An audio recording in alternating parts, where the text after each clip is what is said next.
दोस्तों, अनदेखा सच के पार्ट 1 में हमने उस खौफनाक दौर का सफर किया था जब इंसानियत ने पहली बार परमाणु ऊर्जा की विनाशकारी ताकत को महसूस किया था। हमने देखा कि कैसे साल 1938 में जर्मनी के वैज्ञानिकों ने न्यूक्लियर फिशन की खोज की, जिसने पूरी दुनिया के समीकरण बदल दिए। इसके बाद अमेरिका ने 1945 में मैनहट्टन प्रोजेक्ट के जरिए दुनिया का पहला परमाणु बम बनाया और जापान के 2 शहरों को खाक में मिला दिया।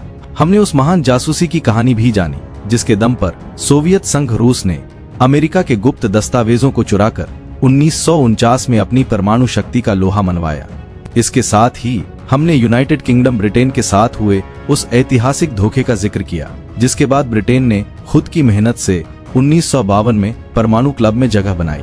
अंत में हमने देखा कि कैसे फ्रांस ने साल 1960 में सुएज नहर संकट के दौरान मिली अंतर्राष्ट्रीय शर्मिंदगी का बदला लेने के लिए खुद को एक परमाणु शक्ति के रूप में स्थापित किया।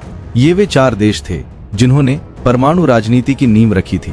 लेकिन अब कहानी उस मोड़ पर पहुंच चुकी है जहां से एशिया के देशों ने इस खतरनाक खेल में अपनी दावेदारी पेश की।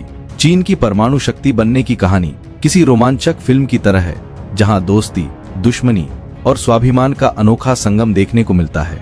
दोस्तों, 1950 के दशक में जब अमेरिका ने चीन को परमाणु हमले की धमकी दी, तब चीन के चेयरमैन माओ जेडुंग को यह एहसास हो गया था कि परमाणु हथियार के बिना दुनिया उन्हें कभी गंभीरता से नहीं लेगी। शुरुआत में सोवियत संघ चीन का गहरा दोस्त था और उसने परमाणु बम बनाने की शुरुआती रिसर्च में चीन की काफी मदद भी की थी। लेकिन जल्द ही दोनों देशों के बीच कम्युनिस्ट विचारधारा को लेकर अनबन हो गई। रूस के नए नेता निकिता क्रुश्चेव की अमेरिका के प्रति नरम नीतियों को देखकर माओ ने उन्हें नकली कम्युनिस्ट कह दिया, जिससे रूस बेहद नाराज हो गया। जवाब में रूस ने रातों रात अपने सभी वैज्ञानिकों को चीन से वापस बुला लिया और चीन के परमाणु सपने को बीच मझधार में छोड़ दिया। लेकिन चीन ने इसे एक महान चुनौती के रूप में स्वीकार किया और अपने दुर्गम पहाड़ों से यूरेनियम ढूंढ निकाला। 16 अक्टूबर 1964 को चीन ने अपना पहला सफल परमाणु परीक्षण किया और उसे नाम दिया 596। यह नाम रूस के लिए एक जोरदार तमाचा था, क्योंकि इसमें 5 और 9 यानी साल 1959 और 6 यानी जून का महीना शामिल था, जो उस समय को दर्शाता था जब रूस ने चीन को अकेला छोड़ा था। परमाणु क्लब का छठा मुल्क इजराइल है, जिसकी कहानी आज भी दुनिया के लिए एक अनसुलझी पहेली बनी हुई है। दोस्तों, इजराइल वह एकमात्र देश है जिसने आज तक न तो आधिकारिक तौर पर परमाणु हथियार होने की बात कबूल की है और न ही कभी इससे साफ इनकार किया है। यह राज शायद कभी दुनिया के सामने नहीं आता अगर मोर्देचाई वनूनू नाम का एक जांबाज और विवादित तकनीशियन न होता। साल 1986 में वनूनू ने इजरायली परमाणु केंद्र की गुप्त तस्वीरें और दस्तावेज ब्रिटिश मीडिया को लीक कर दिए, जिससे पूरी दुनिया में हड़कंप मच गया। इजराइल ने फ्रांस की मदद से चुपचाप अपना प्रोग्राम चलाया था, लेकिन अमेरिकी राष्ट्रपति जॉन एफ कैनेडी इस परमाणु विस्तार के सख्त खिलाफ थे। 1963 में कैनेडी की हत्या के बाद इजराइल के लिए रास्ता साफ हो गया और 1967 तक उन्होंने अपनी परमाणु क्षमता को मुकम्मल कर लिया। जब वनूनू ने यह राज दुनिया को बताया, तो इजरायली खुफिया एजेंसी मोसाद ने एक फिल्मी अंदाज में हनी ट्रैप ऑपरेशन प्लान किया। एक खूबसूरत महिला एजेंट के जरिए उसे विदेश से किडनैप कर वापस इजराइल लाया गया, जहां उसे 18 साल की लंबी जेल की सजा काटनी पड़ी। आज भी वह शख्स इजराइल में कड़ी पाबंदियों के बीच अपनी जिंदगी गुजार रहा है।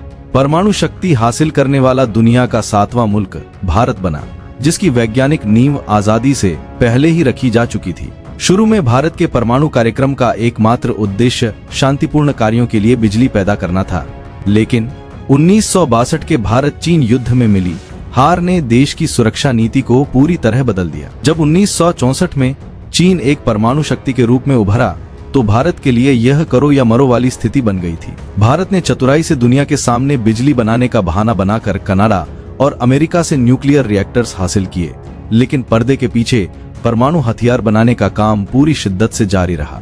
आखिरकार 18 मई 1974 की सुबह राजस्थान के पोखरण रेगिस्तान में एक जोरदार धमाका हुआ, जिसे प्रोजेक्ट स्माइलिंग बुद्धा का नाम दिया गया। भारत ने इसे आधिकारिक तौर पर एक शांतिपूर्ण परमाणु विस्फोट बताया, लेकिन अमेरिका और कनाडा इस कूटनीतिक दांव से अकबबूला हो गए और भारत पर कड़े आर्थिक प्रतिबंध थोप दिए। इस भारी अंतर्राष्ट्रीय दबाव के बावजूद भारत ने परमाणु अप्रसार, संधि NPT पर हस्ताक्षर करने से यह कहकर इनकार कर दिया कि यह संधि भेदभावपूर्ण है।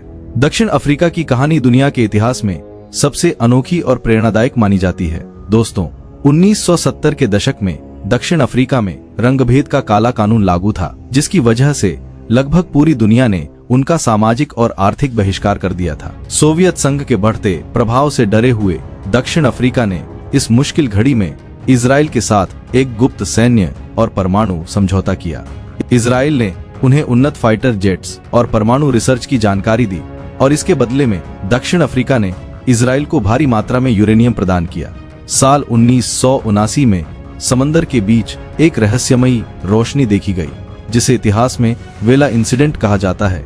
कई विशेषज्ञों का मानना है कि यह इजराइल और दक्षिण अफ्रीका का एक साझा परमाणु परीक्षण था। हालांकि साल 1990 में जब सोवियत संघ का पतन हुआ और दक्षिण अफ्रीका में लोकतांत्रिक बदलाव आए, तो वह दुनिया का पहला और एकमात्र देश बना जिसने खुद अपनी इच्छा से अपने सभी परमाणु हथियार पूरी तरह नष्ट कर दिए और अंतर्राष्ट्रीय समुदाय का विश्वास जीता। पाकिस्तान परमाणु क्लब का 9वां सदस्य बना, जिसकी जड़ें 1971 की जंग और बांग्लादेश के निर्माण के बाद के टीस में छिपी थीं। दोस्तों, साल 1974 में भारत के परमाणु परीक्षण ने पाकिस्तान की इस जिद को और बढ़ा दिया कि वे भी अब परमाणु शक्ति बनेंगे। डॉ. अब्दुल कदीर खान, जो हॉलैंड की एक न्यूक्लियर लैब में काम करते थे, वहां से यूरेनियम संवर्धन की गुप्त तकनीक और ब्लूप्रिंट चुराकर पाकिस्तान वापस आ गए। इसके बाद चीन ने भी पाकिस्तान की हर मुमकिन मदद की ताकि वह भारत के खिलाफ एक मजबूत दीवार बन सके। मई 1998 में जब भारत ने पोखरण में दोबारा 5 परमाणु परीक्षण किए, तो उसके मात्र कुछ दिनों बाद ही पाकिस्तान ने चागी के पहाड़ों में अपना परीक्षण कर दुनिया को दंग कर दिया। हालांकि कहानी यहाँ खत्म नहीं हुई। डॉ. खान पर परमाणु तकनीक ईरान, लीबिया और उत्तर कोरिया को बेचने के गंभीर आरोप लगे। 2004 में डॉ. खान ने एक टीवी प्रोग्राम में इस बात का ऐतराज किया कि उन्होंने यह तकनीक व्यक्तिगत तौर पर साझा की थी, जिसके बाद उन्हें कई वर्षों तक हाउस अरेस्ट में रहना पड़ा। परमाणु शक्ति पाने वाला दुनिया का 10वां और सबसे हालिया मुल्क उत्तर कोरिया है। किम इल संग और उनके उत्तराधिकारियों का मानना था कि अमेरिका और दक्षिण कोरिया जैसे दुश्मनों से बचने के लिए परमाणु हथियार ही एकमात्र ढाल है। सोवियत संघ और चीन से मदद न मिलने पर उत्तर कोरिया ने चोरी छिपे अपना अलग प्रोग्राम चलाया। कहा जाता है कि पाकिस्तान और उत्तर कोरिया के बीच एक गुप्त सौदा हुआ था। पाकिस्तान ने उन्हें परमाणु तकनीक के ब्लूप्रिंट दिए और बदले में उत्तर कोरिया ने पाकिस्तान को अपनी लंबी दूरी की घातक मिसाइल तकनीक प्रदान की। अक्टूबर 2006 में उत्तर कोरिया ने अपना पहला टेस्ट किया, जो काफी छोटा था, लेकिन 2009 में किए गए शक्तिशाली परीक्षण ने दुनिया को उनकी असली ताकत का एहसास करा दिया। इस धमाके की तीव्रता इतनी अधिक थी कि रिक्टर स्केल पर 5 की तीव्रता का भूकंप दर्ज किया गया था। दोस्तों, क्या परमाणु हथियारों की यह होड़ उत्तर कोरिया पर ही थम जाएगी? वर्तमान वैश्विक हालातों और मध्य पूर्व के तनाव को देखते हुए ऐसा लगता है कि अगला नंबर ईरान का हो सकता है। इजराइल, जो इस क्षेत्र की इकलौती परमाणु शक्ति है, ईरान के प्रोग्राम को रोकने के लिए हर तरह का दबाव और हमले कर रहा है।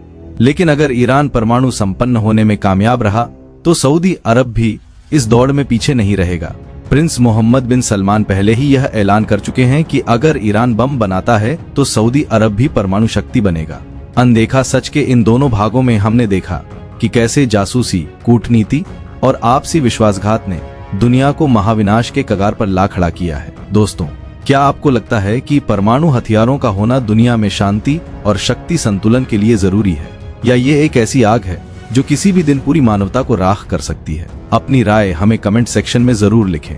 अगर आपको अनदेखा सच की यह विशेष मेगा डॉक्यूमेंट्री पसंद आई है, तो इसे लाइक करें और अपने दोस्तों के साथ शेयर करना न भूलें। ऐसे ही गहरे राज जानने के लिए हमारे चैनल को सब्सक्राइब करें और बेल आइकन को दबाएं। मिलते हैं अगली शानदार वीडियो में।